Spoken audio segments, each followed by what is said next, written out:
Halo teman-teman, selamat datang kembali ya di channel aku Grand Monolog. Ya teman-teman, kabarnya gimana? Semoga semua selalu sehat, baik, lancar ya seperti biasa ya teman-teman ya. Iya, jadi ini udah malam ya teman-teman ya. Aku habis makan malam juga, jadi aku coba bikin satu video monolog deh. Sebelum habis itu aku mau santai, habis itu mau tidur juga. Iya teman-teman, jadi kali ini kita mau bahas santai aja ya. Kita mau bahas tentang ini. Mungkin teman-teman juga pernah dengar atau pernah tahu ya, atau pernah berpikir juga gitu. Ada orang yang bilang kayak gini, lebih baik aku meninggalnya di rumah sakit aja deh, nggak mau di rumah gitu. Atau ada orang lain juga bilang kayak, aduh serem juga ya kalau misalnya ada orang yang meninggal di rumah gitu ya. Mendingan kalau mau meninggal di rumah sakit aja, jangan di rumah gitu meninggalnya. Nah itu apakah ada efek dari segala macam, apa kemungkinan mistis dan lain-lain gitu ya. Kira-kira seperti itulah bahasannya ya teman-teman ya. Jadi gini teman-teman ya, aku mau bilang seperti ini ya. Jadi ini berdasarkan pengalaman aku ya teman-teman ya. Tentu kalau pengalaman itu kan harusnya pengalaman ini mungkin semua orang pasti akan mengalami, tapi mungkin belum saatnya teman-teman belum mengalami gitu. Mengalaminya itu adalah orang yang tinggal bersama kita itu ada yang meninggal gitu loh.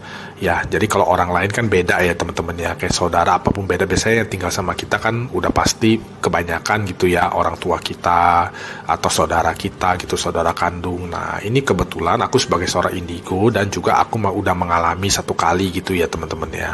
Jadi papa aku, ayah aku itu meninggal ya, tapi dia meninggalnya di rumah sakit.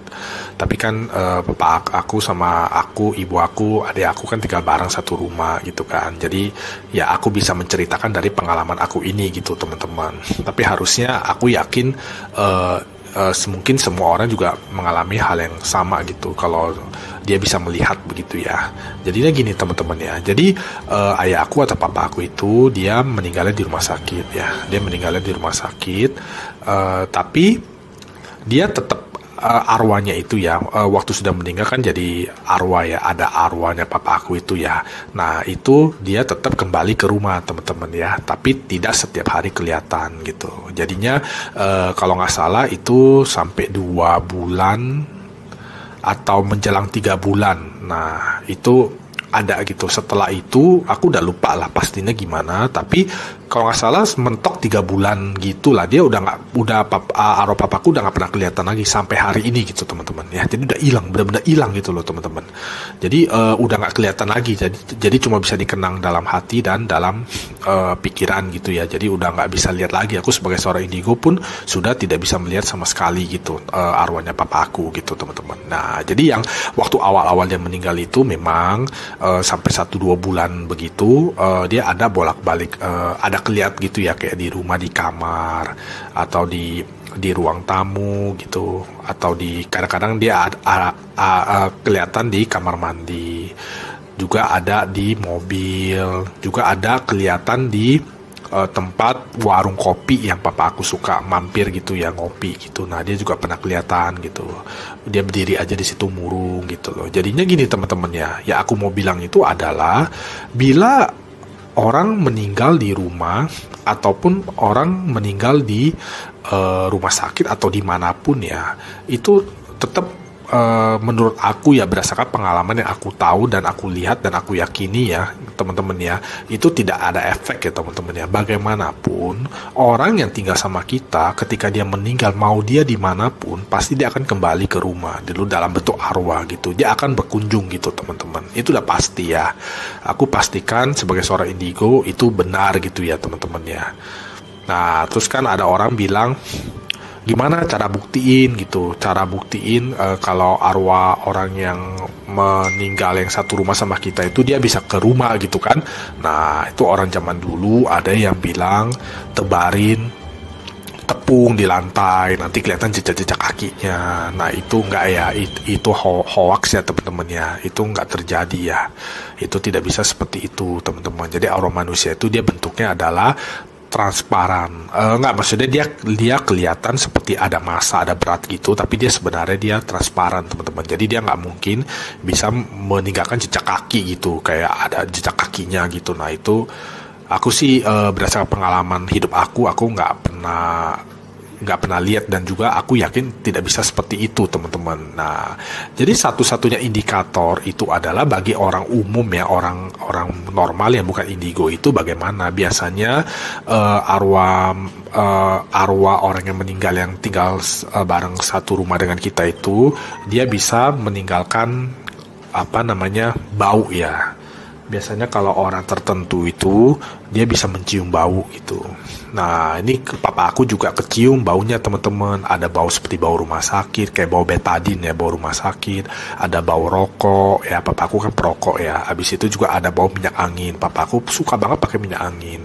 Jadi ketika orang rumah bilang tadi ada bau minyak angin, aku sebagai seorang indigo mengkonfirmasi ya itu benar. Memang ada arwahnya papa aku, memang ada lagi di rumah gitu. Jadi memang orang umum bisa mencium bau-bau tertentu. Nah, itu menurut aku itu salah satu indikator yang mungkin bisa terjadi teman-teman kepada orang umum, orang normal gitu, untuk bisa meyakinkan diri gitu kalau memang arwah orang yang meninggal serumah dengan kita dia kembali ke rumah gitu. Tapi dia kembalinya itu nggak selamanya ya, bukan kayak seharian atau apa, enggak ya. Jadi singkat teman-teman ya, dia bisa ada di rumah, di mana misalnya dia ada di kamar, habis itu mungkin dia ada beberapa menit atau gimana, habis itu dia hilang aja, udah nggak tahu kemana gitu, hilang aja. Nanti misalnya itu pagi ya, nanti sore bisa kelihatan lgitu. Jadi dia kayak apa ya, aku juga nggak tahu bagaimana gitu ya, tapi dia kayak pindah-pindah gitu, kayak ada di mana, kadang-kadang di mobil kayak gitulah gitu. Nah, jadi itulah yang terjadi teman-teman ya. Jadi tidak ada perbedaan ya.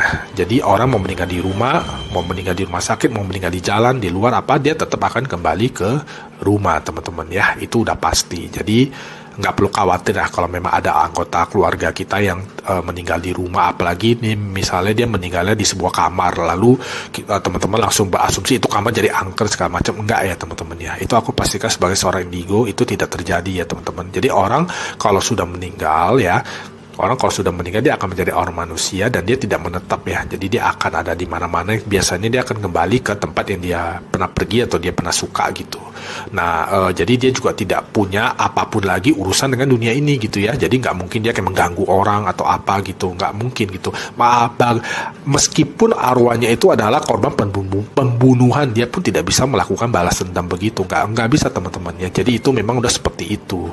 Jadi kalau memang ada pembunuh yang merasa dihantui oleh apa, itu sebenarnya cuma rasa takut berlebihan atau halusinasi dari si pembunuh karena dia merasa bersalah atau apa. Tapi pada nyatanya itu arwah kita nggak bakal bisa menuntut balas seperti itu. Nggak bisa teman-teman. Itu nanti yang membalas itu adalah Tuhan gitu ya. Jadi tidak mungkin. Kalau memang ada yang mengganggu atau apa, itu pun bukan arwah dari orang yang misalnya dibunuh gitu. Itu biasanya ada dari hantu yang memang udah ada aja gitu loh teman-teman ya. Jadi tidak perlu khawatir gitu ya tentang untuk meninggalnya di mana gitu. Nah, yang perlu dikhawatirkan itu sebenarnya adalah kalau orang yang bunuh diri gitu ya. Jadi misalnya dia bunuh diri di sebuah kamar. Nah, itu udah pasti angker ya teman-teman ya. Jadi ruang tempat dia bunuh diri itu udah pasti akan mudah atau sering didatangi oleh makhluk halus ya. Baik sih yang arwahnya yang bunuh diri ini atau hantu-hantu sekitar ya. Jadi memang tempat orang yang ada terjadi bunuh diri itu memang cenderung disukai ya oleh hantu-hantu sekitar ya. Bisa jadi juga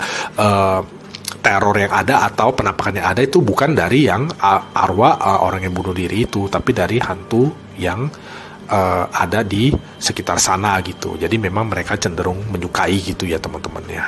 Ya paling seperti itu aja sih teman-teman. Jadi kesimpulannya adalah tidak ada pembedaan ya, mau di rumah sakit, mau di rumah atau apa, tetap arwah kita yang tinggal serumah dengan kita dia pasti akan kembali ke rumah gitu, tapi dalam jangka waktu tertentu dan singkat gitu ya. Nanti pada saatnya dia udah hilang dan nggak pernah terlihat lagi untuk selamanya ya. Paling seperti itu sih teman-teman untuk video monolog kali ini gitu. Semoga teman-teman bisa dapat apa gitu ya teman-teman ya. Kalau ada pertanyaan atau apa boleh komen atau boleh langsung DM aku di IG gitu. Kalau aku bisa jawab pasti aku langsung jawab gitu teman-teman ya. Terima kasih ya teman-teman ya udah sempetin waktu sebentar untuk menonton video monolog ini. Kita sampai ketemu lagi di video aku yang lain ya. Sampai jumpa lagi ya teman-teman ya. Terima kasih.